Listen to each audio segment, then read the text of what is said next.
learn how to draw a perpendicular bisector of the given line segment.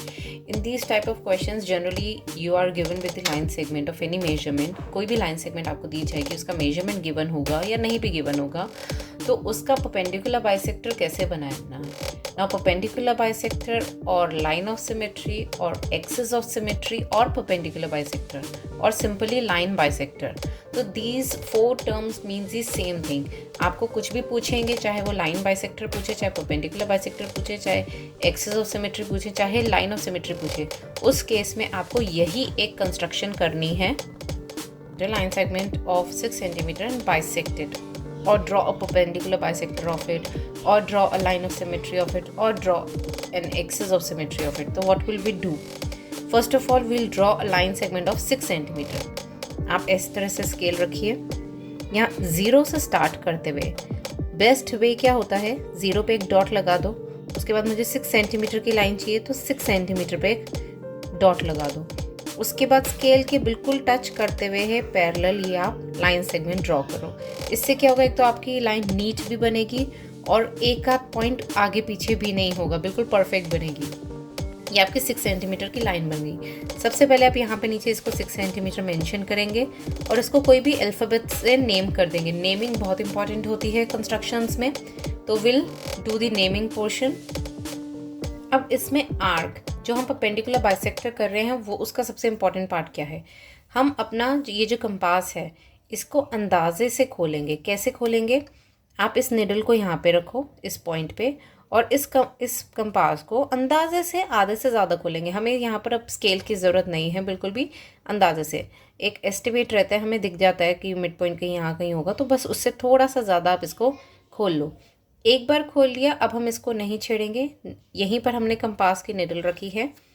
अब इसके बाद एक आर्क मैं ऊपर बनाऊंगी और इसी को घुमाते हुए एक आर्क मैं नीचे बना दूंगी. Take the support of your other hand finger ताकि आपका ये कंपास बहुत नीटली ड्रॉ करे. अब आपको इसी दिस इज़ कॉल्ड रेडियस. ये भी जो हम इसका ये जो गैप लेते हैं इसको हम रेडियस बोलते हैं इन ज्योमेट्री टर्म्स. तो विद द सेम रेडियस, मतलब बिना कंपास को हिलाए, ना कम करना है ना ज़्यादा करना है, इस नीडल को यहाँ रखेंगे और ये जो प्रीवियस आर्क हमने बनाया था इसको ये काटता हुआ कहीं ना कहीं काटेगा किसी ना किसी पॉइंट पे, तो ऊपर नीचे इस तरह से ड्रॉ करेंगे. अब आप देख रहे हो कि काट नहीं रहा, तो घबराने वाली बात नहीं है. हमारा जो प्रीवियस आर्क था वो छोटा रह गया होगा लेंथ में, तो इसको मैं अब एक्सटेंड कर देती हूँ. इसको मैंने एक्सटेंड कर दिया ऐसे और यहाँ पर वापस निडल रख के इसको भी एक्सटेंड कर दिया, तो ये इस तरह से कट जाएगा. अब अपना कंस्ट्रक्शन थोड़ा सा नीट दिखाने के लिए हम क्या करेंगे, जो हमारा जो लंबा सा आर्क है इसको मैं इरेजर से थोड़ा सा रब करके छोटा कर देती हूँ, just to make your construction work neat. तो इसको थोड़ी सी ऐसे हमने रबिंग कर दी. अब इनका जो पॉइंट ऑफ इंटरसेक्शन है, मीन्स ये दोनों आर्क इस पॉइंट पे मीट कर गए और ये दोनों आर्क इस पॉइंट पे मीट कर रहे हैं. अब मैं स्केल इस तरह से रखूँगी कि ये दोनों पॉइंट्स स्केल के ऊपर आए. इस तरह से रखेंगे कि ये दोनों पॉइंट्स हमारे स्केल पर आए.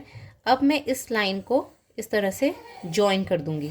ये जो लाइन है ये आपकी जो रिक्वायर्ड लाइन है, this is the required line, या इसको मैं बोलूँगी कि ये परपेंडिकुलर बाइसेक्टर है ए बी का, या ये सिंपल लाइन सेगमेंट बाइसेक्टर है और लाइन बाइसेक्टर है, और ये एक्सिस ऑफ सिमेट्री है.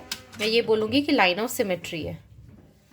अब ये जो पॉइंट, जिस पॉइंट पे ये लाइन को मीट कर रहा है, ए बी को मीट कर रहा है, उसको मैं कोई भी नेम कर सकती हूँ अपनी मर्ज़ी से. आप ए टू जेड कोई भी नाम बोल सकते हैं, पर यहाँ पर मैं ए बी यूज़ कर चुकी हूँ तो ये अल्फ़ाबेट्स रिपीट नहीं होंगे. तो यहाँ पर मैं, आप चाहो तो एम दे दो, ओ दे दो, एन दे दो, एक्स दे दो, कुछ भी दे सकते हो.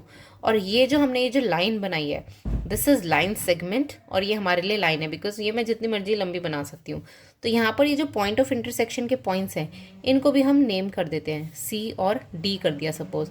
आपको एक चीज़ ध्यान रखनी है, जब भी हम किसी लाइन को या लाइन सेगमेंट को नेम करते हैं तो हमेशा अल्फ़ाबेटिकल ऑर्डर होना चाहिए. कोशिश यही करा करो. ये नहीं है कि यहाँ ए लिख दिया तो यहाँ एक्स लिख दिया, यहाँ सी लिख दिया तो यहाँ एन लिख दिया. ए के बाद क्या आता है बी, सी के बाद क्या आता है डी. तो हमेशा ऑर्डर लिया करो.